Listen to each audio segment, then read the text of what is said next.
Hello everyone, and today we have arrived from a long journey to a hotel. আমার নুসাইবা মনি তো intro দিয়েই দিল। আমি এবার বাকি ভিডিওটা শুরু করি। এই যে আমাদের লন্ডন যাওয়ার প্রস্তুতি শুরু হয়ে গেছে, আর এই যে দেখেন কত মজার মজার পিঠা চলে আসছে। এগুলো সব আমাদের এখানকার ঐতিহ্যবাহী পিঠা, ট্র্যাডিশনাল পিঠা আর কি। তো আমি আসবো শুনে আমার বড় খালামণি, ছোট খালামণি সবাই তার আমাদের বাসায় চলে আসছে, এবং এই মজার মজার পিঠাগুলা আমার জন্য এবং তাদের জামাইয়ের জন্য আর কি, আপনাদের ভাইয়ার জন্য এই মজার মজার পিঠাগুলো বানায় নিয়ে চলে আসছে। আর এই যে চিতই পিঠা, এটা নুসাইবের বাবার খুবই পছন্দের। এটা হচ্ছে হাঁসের মাংস দিয়েও খেতে খুব পছন্দ করে, বা গরুর মাংস দিয়ে। তো এই জন্য সেই পিঠাগুলো চলে আসছে। খালাদের ভালোবাসা আসলে এরকমই হয়। আমরা আসছি শুনে সব পিঠা টিঠা বানায় নিয়ে আমাদের বাসায় চলে আসছে। আর এগুলা হচ্ছে ওই যে আমাদের গাছের লেবু, যে লেবুগুলা এর আগে দেখাইছিলাম। তো আমরা যেহেতু চলে আসবো, এই জন্যে নিজের হাতে গাছ থেকে এই লেবুগুলা পেরে নিয়ে আসছিলাম। আর ইংল্যান্ডেও কিন্তু লেবু পাওয়া যায়, বাট দেশ থেকে আনার একটা মজাই আলাদা। এই যে আমগুলো আসলে নিতে পারিনি, মাত্র 5টা আমি পেরে নিয়ে এসেছিলাম, কারণ আম এখনও ভালো মতো ওঠেনি বাজারে। আর এই যে দেখতে পাচ্ছেন মজার হাঁসের মাংস রান্না, এটা এর আগে আমি একটা ছবি পোস্ট করেছিলাম, এটা সেই হাঁসেরই মাংস। তো আম্মু এটা একদম শুকনা করে রান্না করে দিয়েছে আমার জন্য। এটা কিন্তু নারকেলের দুধ দিয়ে রান্না করে, এত মজা লাগে আম্মুর হাতের হাঁসের মাংস, আসলে খুবই প্রশংসনীয়, সবাই খুব পছন্দ করে। তো এই হাঁসের মাংস দিয়ে হচ্ছে আমরা চিতই পিঠাও খাবো, আর এই হাঁসের মাংসটা হচ্ছে আমরা নিয়ে যাব রান্না করে। আর এখন আম্মুর সাথে একটু বিকালে বাইরে গিয়েছিলাম, আম্মু বাজার সদাই করলো, মায়ের হাতটা একটু ধরে নিলাম। আসলে মা বাবাকে রেখে, ফ্যামিলি রেখে দেশের বাইরে যারা আসে তারাই বুঝে যে আসলে কতটা কষ্টের। তারপরও জীবিকার তাগিদে বাচ্চা কাচ্চার ফিউচারের কথা চিন্তা করে আসলে দেশের বাইরে সবাই থাকে। তো আমার এখানে আমার সব ব্যাগের সব কিছু মোটামুটি গোছানো হয়ে গেছে। আমি কি কিনলাম আর সব কিছু আমি আনপ্যাক করব তখন ভিডিও আকারে দেখাবো। এই যে সোনপাপড়িও নিয়েছি, আসলে আমার কলিগদের জন্য অনেক গিফটস কিনবো ঢাকাতে যাওয়ার পরে। তো এই জন্য আমি ট্র্যাডিশনাল কিছু খাবার নিয়েছিলাম আমার কলিগদের জন্য, কারণ যখনই যে কোনো হলিডেতে যাই সবাই তাদের ট্র্যাডিশনাল ফুড নিয়ে আসে। তো আমি ওই জন্য ভাবলাম যে আমি সোনপাপড়ি নিয়ে যাই, ওরা হয়তো পছন্দ করবে। আর এরপরে আমি আমার ননদকে বলেছিলাম যে আমার কিছু মশলা লাগবে। তো এই যে দেখেন পুরো বাজার শুদ্ধ মশলা উঠায় নিয়ে আসছে। আমি শুধু বলেছিলাম সবগুলো একটা একটা করে দিতে, আর ছোটো আপু সব কিছু 3-4 প্যাকেট করে দিয়ে দিছে আর কি। আমার ননদ এরকমই করে, কিছু একটা চাইলে সেটার জায়গায় 5টা করে দিয়ে দেয়। তো ব্যাগ ট্যাগ মোটামুটি গোছানো শেষ। আমার হাজব্যান্ড এবং আমার যে আরেকটা ভাই আছে, ও হচ্ছে দেখতেছিল আর কি যে সব কিছু ওয়েট ঠিকঠাক মতো হয়েছে কিনা। বাইরে থেকে আসার সময় যেমন আমরা কোনো ওজন ছাড় দেই নাই, আর বাংলাদেশ থেকে যাওয়ার সময় আমাদের লাগেজ আসলে একদমই ফাঁকা নিয়ে আসছি আমরা বলতে গেলে।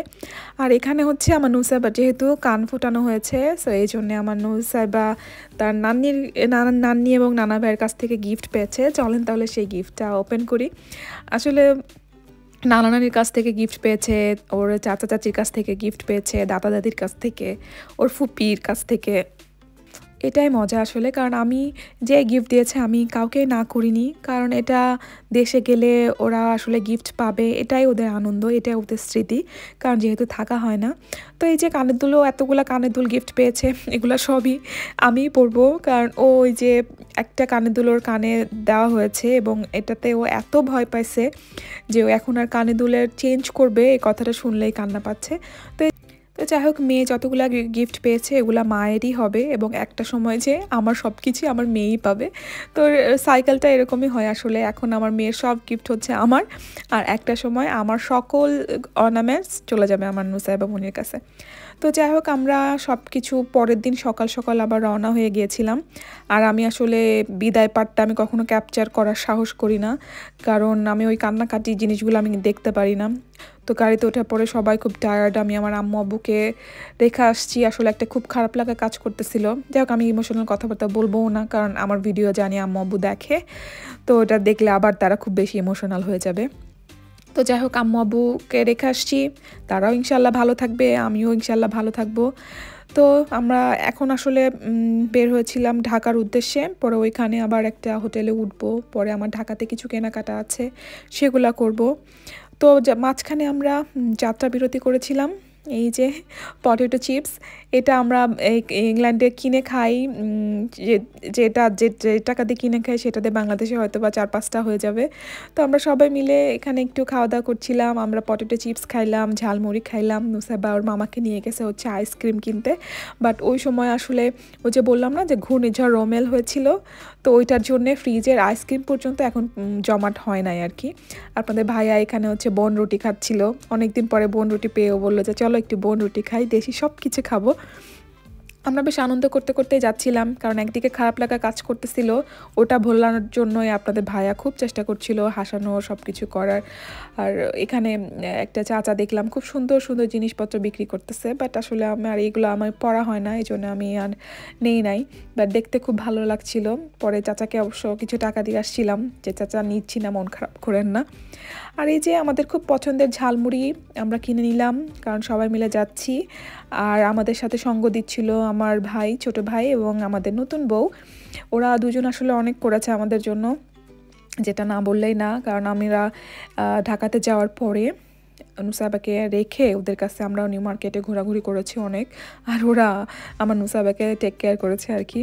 আমার নুসাইবা হচ্ছে তার মামির প্রচণ্ড ভক্ত হয়ে গেছে, সে মামির জন্য এত কান্নাকাটি করছে যেটা আমি এর আগে কখনো ওকে কারোর জন্য কান্না করতে দেখি নাই। তো আমরা এই যে এখন যাচ্ছি পদ্মা সেতু, স্বপ্নের পদ্মা সেতু, এই প্রথম আমি পদ্মা সেতুতে উঠলাম, এর আগে তো সবার ভিডিওতেই দেখেছি, আর এবার হচ্ছে ওঠা হলো আমার। তবে পদ্মা সেতুটা আসলেই অনেক সুন্দর হয়েছে এবং মনে হয়েছে যে আসলে অনেক মজবুতও হয়েছে স্বপ্নের পদ্মা সেতু।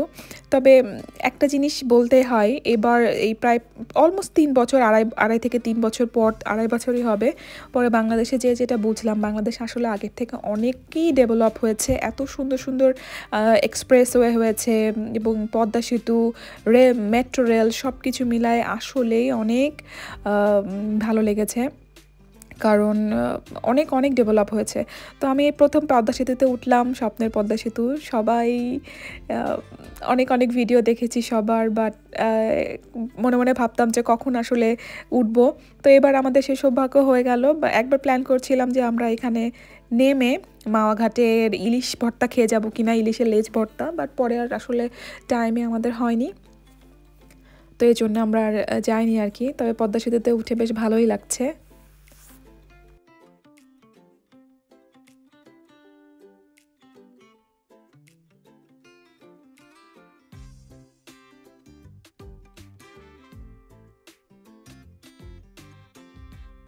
তো এই যে আমরা লং একটা জার্নি শেষ করে আমরা হোটেলে চলে আসছি।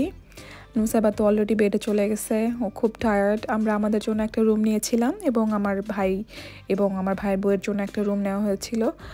তো এখনই আমরা আসলে খাওয়া দাওয়া করে আবার বের হয়ে যাব একটু নিউ মার্কেটে, নুসাইবাকে ওদের কাছে রেখে, কারণ নিউ মার্কেটে হচ্ছে অনেক কেনাকাটা ছিল আমাদের কিছু, ওইখানে আমি আসলে আর ভিডিও করার সাহস পাইনি, কারণ ফোন বের করব আমার 15 Pro Max, যদি কেউ থাপা দিয়ে নিয়ে চলে যায় সব শেষ। তো যাই হোক, আমার ভিডিওটা আমরা এখানে শেষ করছি। আমি আর আসলে আমার জার্নির আর কোনো ভিডিওই করিনি, কারণ আমার মেন্টালি খুবই আপসেট ছিলাম। সবাই ভালো থাকবেন, সুস্থ থাকবেন, আল্লাহ হাফেজ।